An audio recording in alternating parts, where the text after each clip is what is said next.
नमस्कार मित्रांनो, स्वागत आहे तुमचं तुमच्या आपल्या किस्से अनसुने या चॅनलमध्ये। मित्रांनो, आजची कथा आहे प्रेम या विषयावर। नुसतीच भूतबाधा एक वेळ काढता येते मांत्रिकाकडे जाऊन, पण प्रेमबाधा आणि जोडीला भूतबाधा एकत्र आल्या तर काय परिणाम होतो याचा प्रत्यय या कथेत तुम्हाला ऐकायला मिळेल। चला तर मित्रांनो, तुमचा जास्त वेळ न घेता कथेला सुरुवात करूया। श्रेया, प्रियांका आणि अफजल हे तिघे 12वीच्या वर्गात एकत्र शिकत होते। 8वी पासून तिघांची मैत्री 12वी पर्यंत एकत्र आली होती। यांच्या मैत्रीत खूप मोकळेपणा असायचा, कोणीच कोणापासून काहीही लपवत नसायचे। मात्र श्रेया आणि अफजल एकमेकांवर खूप प्रेम करत होते। ही गोष्ट मात्र प्रियंकाला कळायला थोडा वेळच लागला। श्रेया मराठी कुटुंबातून होती, तर अफजल मुस्लिम। प्रेमाला विरोध ठरलेलाच होता। मात्र जोपर्यंत नेता येईल तोपर्यंत श्रेया आणि अफजल हे नातं जपत होते। बघता बघता वर्ष पुढे सरकली आणि श्रेया कॉल सेंटरला जॉबला लागली। अफजलही आता वडिलांचा व्यवसाय सांभाळत होता। पण अचानक एक दिवस प्रियांकाचा श्रेयाला कॉल आला आणि अफजलने गळफास घेऊन आत्महत्या केली आहे असं कळलं। हे ऐकताच श्रेया हादरलीच, तिला काही सुचत नव्हतं। अफजलने एकाएकी हे काय करून घेतलं आणि का? मला त्याने पुसटशी ही कल्पना येऊ दिली नाही। तिला फार दुःख झालं होतं। मात्र स्वतःला सावरलं तिने आणि प्रियंका आणि 2-4 मैत्रिणीसोबत श्रेया अफजलच्या घरी हाक मारायला म्हणून गेले। तसं श्रेयाला पाहून अफजलची अम्मी रागाने श्रेयाला म्हणाली, अब क्यों आई इधर को तू? मेरे बच्चे को मरने पर मजबूर किया तूने। तेरे सिवा किसी और से निकाह नहीं करना चाहता था वो। चली जा यहाँ से, अब तक यहीं होगी उसकी रूह। तुझे देख लेगी तो तड़प उठेगी। मेरे बच्चे की रूह, जा निकल जा मेरी दहलीज से। तसं श्रेयाला काहीच सुचेना। मग का असं वागली ती? खूप प्रश्न श्रेयाच्या डोक्यात फिरत होते। काही दिवसांनी श्रेयाला अफजलचा लहान भाऊ यासिन भेटला। त्याने श्रेयाशी माफी मागितली। तो म्हणाला, अम्मीचं बोलणं तू मनावर घेऊ नकोस। अफजल भाईजानचा निकाह अब्बांनी त्यांच्या एका मित्राच्या मुलीशी तय केला होता, पण भाईजानने इन्कार केला। अब्बा आणि अम्मी खूप दबाव टाकत होते भाईजानवर, पण भाईजानने अब्बा अम्मीला रागाच्या भरात तुमच्या प्रेमाचा खुलासा केला। श्रेया, अम्मीला तुझ्या आणि अफजलच्या प्रेमाची खबर लागली आणि तुझ्यामुळेच भाईजान इन्कार करत होते म्हणून, आणि अम्मी अब्बांच्या दबावाला कंटाळून भाईजानने आत्महत्या केली। मात्र आता अम्मी या गोष्टीला तूच जबाबदार आहेस असं मानते। तू फार लक्ष देऊ नकोस, तू आपलं जीवन नीट जग। होणाऱ्या गोष्टी टाळता येत नाहीत। चल श्रेया, आम्ही वाट पाहत असेल असं म्हणून यासिन तिथून निघून गेला। श्रेयाला मात्र खूप वाईट वाटत होतं अफजलचे। आता दिवस महिने पुढे सरकले होते। आता श्रेयाच्या लग्नाची चर्चाही घरात सुरू झाली होती। श्रेया अफजलला विसरून गेली होती काळाच्या ओघात। मात्र पुढे जे वाढलं होतं त्या गोष्टीशी श्रेया अनभिज्ञ होती। दुसऱ्या दिवशी रविवार होता आणि श्रेयाला बघायला मुलाकडचे येणार होते। नागपूरचं स्थळ होतं। मुलगा चांगला, पगारदार आणि श्रीमंत कुटुंबाचा होता। पाहायला येणार या विचाराने श्रेया जरा नर्वस होती। श्रेयाची लहान बहीण तन्वी तिला चिडवत होती, तिची मस्करी करत होती। श्रेया तिच्या मस्करीने फारच चिडली होती आणि तन्वीला म्हणाली, माझ्यापेक्षा तूच जास्त खुश दिसतेस। माझ्या जागी तूच कर की लग्न। तसं ती हसू लागली। तिचं हसणं पाहून श्रेया जरा गंभीर झाली। तिच्या चेहऱ्यावरचे भाव आता बदलू लागले होते। ती तन्वीकडे रागाने पाहायला लागली आणि आपली मान वेडीवाकडी करू लागली, दात खाऊ लागली होती आणि अचानक जोरात किंचाळली। आणि म्हणाली, मैं मरा तेरे प्यार में, तू आबाद नहीं हो सकती. ये मैं होने नहीं दूंगा, कभी नहीं. मेरे को भूली तू, पर मैं नहीं भूला तेरे को. अपने साथ लेके जाऊंगा. हा हा हा हा. दात विचकून श्रेया हसत होती. तिचा आवाज पुरुषी वाटत होता, जणू श्रेया नव्हे, तिच्या तोंडून दुसरंच कोणी बोलत आहे. तन्वी मात्र हातरून गेली होती श्रेयांचं हे नवी रूप पाहून. ती धावतच रूम बाहेर पडली आणि आईला घेऊन श्रेयाजवळ आली. श्रेया जमिनीवर निपचित पडली होती, जणू शांत झोपली आहे. तन्वीने आईला घडला सर्व प्रकार सांगितला. तसं आई पण घाबरली आणि धाय मोकळून रडू लागली. कसं होईल, उद्याच लेकीला पाहायला पाहुणे येणार होते आणि आज हे काय घडलं. ती राहून राहून तन्वीला विचारत होती, तू मस्करी तर नाही ना करत तन्वी. तन्वी प्राण कंठाशी आल्याप्रमाणे बोलत होती, नाही ग आई, मी खरं सांगते. श्रेया, ती श्रेया नव्हती आई. तो आवाज पुरुषी होता, हिंदीत बोलत होता. नहीं आबाद होने दूंगा असं काहीसं बोलत होता तो आवाज. आता श्रेयाची आई काळजीत पडली.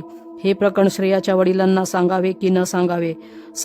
सांगितलं तर तेही धसका घेतील. तसं तिने तन्वीला सांगितले, तन्वी, बाबांना यातलं काही सांगू नकोस. उद्याचा दिवस जाऊ दे निघून एकदाचा, मग कानावर घालू त्यांच्या. तन्वीने मानेनेच होकार दिला. तासाभराने श्रेया शुद्धीवर आली. तसं तिला खूप अशक्त असल्याप्रमाणे जाणवलं. ती म्हणाली, अगं आई, अंग फार दुखतं आहे आणि मी इथे जमिनीवरच झोपले. काय ग तन्वी, तू तरी उठवायचं मला, बावळट कुठली. असं म्हणून ती बेडरूममध्ये निघून गेली. तन्वी आणि आई एकमेकींकडे फक्त पाहत राहिल्या. तन्वीने विचार केला, ही थोड्या वेळापूर्वी किती विचित्र वागली माझ्यासोबत, हे तिच्या लक्षात नाही का. सहज सुनवून निघून गेली. रूममध्ये ती रात्र श्रेयाच्या आईने आणि तन्वीने काळजीत घालवली होती. आज रविवार होता, पाहुणे येणारच होते. ठरल्या वेळेला पाहुणे आले. हॉलमध्ये सर्व सोफ्यावर बसले होते. बोलणी सुरूच होती. एवढ्यात मुलीला बोलवा असं वाक्य तन्वीच्या कानावर पडलं. तसं तन्वी श्रेयाला आणायला श्रेयाच्या रूमकडे वळली. श्रेया रूममध्येच छान सजून बसली होती. तन्वीने तिला पाहिलं तसं श्रेया थोडं लाजली. तिचंच लाजणं पाहून तन्वीला फार बरं वाटलं. तिने मस्करीतच तिला म्हटलं, चला, नवरा मुलगा बोलवतोय नवरीबाई. तसं श्रेयाने तिला प्रेमाने एक फटका मारला. चल बावळट कुठली, असं म्हणून तन्वी श्रेयाला घेऊन हॉलमध्ये आली. श्रेयाला दुसऱ्या सोफ्यावर बसवलं गेलं. मुलाचे वडील म्हणाले, पोर सुंदर आहे हो तुमची, आम्हाला एकदम पसंत आहे बरं. आता मुलालाच विचारा, त्याला पसंत आहे का ती. तेवढ्यात नवरा मुलगाही हसला. तसं श्रेयाने एक वेळ नवऱ्या मुलाकडे पाहिलं आणि तिच्या चेहऱ्याचे भाव पूर्णतः बदलले. ती त्याला म्हणाली, क्यों बे, तू मेरे से निकाह करेगा, अफजल से निकाह करेगा, हलक से जान निकाल दूंगा तेरी मैं, तू जानता नहीं मेरे को, निकल जा जान प्यारी है तो. आणि श्रेया मान वाकडी तिकडी करून दाखवू लागली. हातपाय वाकडे झाले श्रेयाचे, जणू संपूर्ण शरीराची घडी घालण्यात यावी तसं काहीसं दृश्य होतं ते. श्रेयाच्या आईला हे पाहून घेरीच आली आणि ती धाडकन खालीच कोसळली. तन्वीने तिला सावरलं. पाहुणे मंडळी नाराज होऊन निघून गेली होती. श्रेया सोफ्यावरच पडून होती. वडील एका जागी स्तब्ध होऊन बसले होते. तन्वीने आईला तोंडावर पाणी मारून शुद्धीवर आणले. तसं ती रडू लागली. वडीलही चिंतेत पडले होते. आता त्यांना सुचत नव्हतं हे काय झालं ते. खूप प्रश्न मनात होते, पण उत्तर सापडत नव्हतं. ती उत्तरं श्रेया शुद्धीवर आल्यावरच भेटणार होती. थोड्या वेळाने श्रेया शुद्धीवर आली. तिला खूप त्रास होत होता, जणू तिच्या शरीराची सर्व हाडं मोडली असावीत. अशी श्रेया रडतच विवळत होती. आई ग, खूप त्रास होतोय मला. श्रेयाची ही अवस्था पाहून आईला आणि तन्वीला रडू कोसळले. काय झालंय माझ्या पोरीला, कोणी काय केलं, आम्ही कोणाचं काय वाईट केलं होतं जे माझ्या पोरीच्या वाटेला हे यावं. तन्वी रडतच आईला सावरत होती. एवढ्यात प्रियांका घरी आली. ती श्रेयाला पाहायला पाहुणे येणार म्हणूनच आली होती या कार्यक्रमाला, पण समोरचं दृश्य पाहून तीही गप्पच झाली. तिने तन्वीला इशारानेच विचारलं, काय झालं. तन्वीनेही तिला इशारानेच सांगितलं, नंतर सांगते म्हणून. श्रेयाला आता तिच्या रूममध्ये ठेवण्यात आले. तन्वीने प्रियांकाला सर्व घडलेला प्रकार सांगितला. श्रेयाच्या तोंडून अफजलचं नाव निघाले हे ऐकल्यावर प्रियांका पार घाबरून गेली. ती जोरात ओरडली, अफजल. त्यावर तन्वी दचकून प्रियांकाकडे पाहू लागली आणि तिने प्रियांकाला विचारले, तू ओळखतेस अफजलला. कोण होता तो, कुठला अफजल. तन्वी आता अशांत झाली होती. तिने प्रश्नांचा भडीमार केला प्रियांकावर. श्रेयाच्या वडिलांनी देखील प्रियाला विचारले, प्रियांका बाळ, खरं सांगशील, कोण हा अफझल आणि प्रियांकाला त्याने का जखडला आहे, का त्रास देत आहे, तो श्रेयाला का अडथळा आणलाय त्याने श्रेयाच्या सुखी जीवनात. त्यावर प्रियांका बोलू लागली, काका, अफझल आमचा एक चांगला मित्र होता, पण तो 4 वर्षापूर्वी मरण पावला आहे. त्याने गळफास घेऊन आत्महत्या केली होती. पण मला हे कळत नाही, तो श्रेयाच्या मागे अजूनही आहे का, आणि का तो श्रेयाच्या लग्नात अडथळा आणत आहे. तो तर फक्त मित्र होता श्रेयाचा. पण प्रियांका मध्येच काहीतरी आठवायचा प्रयत्न करू लागली आणि काहीतरी आठवल्यासारखं पटकन म्हणाली, हो हो, आणि हो, त्या अफझलची आम्ही श्रेयावर खूप रागवली होती त्या दिवशी. कोणत्या दिवशी, मध्येच तन्वीने प्रियांकाला टोकत विचारले. त्या दिवशी, ज्या दिवशी आम्ही अफझलने आत्महत्या केली हे कळल्यावर त्याच्या घरी हाक मारायला गेलो होतो. त्या दिवशी त्याची अम्मी म्हणाली श्रेयाला, चालती हो इथून, तुझ्यामुळेच आत्महत्या केली माझ्या पोरानं, असं काहीतरी म्हणाली होती ती. तेवढ्याच श्रेयाचे वडील समजून गेले हे प्रकरण प्रेमाचंच असावे. पण श्रेया शुद्धीवर आल्यावरच हे कळणार होते. सर्वजण श्रेयाच्या शुद्धीवर येण्याची वाट पाहत होते. तेवढ्यात श्रेयाच्या रूममधून एक पुरुषी आवाज येऊ लागला, श्रेया, तू माझी आहेस. मी तुला दुसऱ्या कोणाची होऊ देणार नाही. मी तुझ्यासाठीच जीव दिला आहे. माझे अम्मी अब्बू माझा निकाह दुसऱ्या मुलीशी लावत होते. ते मला कबूल नव्हतं. ते ऐकले नाहीत, म्हणूनच मी माझं जीवन संपवलं. आणि आता तू लग्न करतेस मला विसरून? नाही, हे मी कधीच होऊ देणार नाही, कधीच नाही. हे सर्व बोलणं प्रियांका, तन्वी आणि श्रेयाची आई आणि वडील ऐकत होते. हे सर्व भयान ऐकून श्रेयाची आई खूप घाबरली. आता श्रेयाच्या वडिलांनी ठरवलं, श्रेयाला मांत्रिकाची गरज होती. तसं त्यांनी एका ओळखीच्या मांत्रिकाला घरी आणलं. तो मांत्रिक बंगाली होता. पण जसा तो मांत्रिक श्रेयाच्या रूमकडे गेला तसं श्रेया दारात येऊन उभी राहिली आणि त्याला म्हणाली, क्यों बे, क्यों आया तू? चल जा, तुझसे क्या, किसी से मैं बस में नहीं आऊंगा. चलता बन. त्याच्या आवाजात जणू आदेश होता. तसा तो मांत्रिक 2 पावलं मागे सरकला आणि हॉलमध्ये येऊन श्रेयाच्या वडिलांना म्हणाला, हे प्रेत मुस्लिम आहे. एखादा मौलवीला बोलवा, तोच आणेल याला आटोक्यात. पण लवकर करा.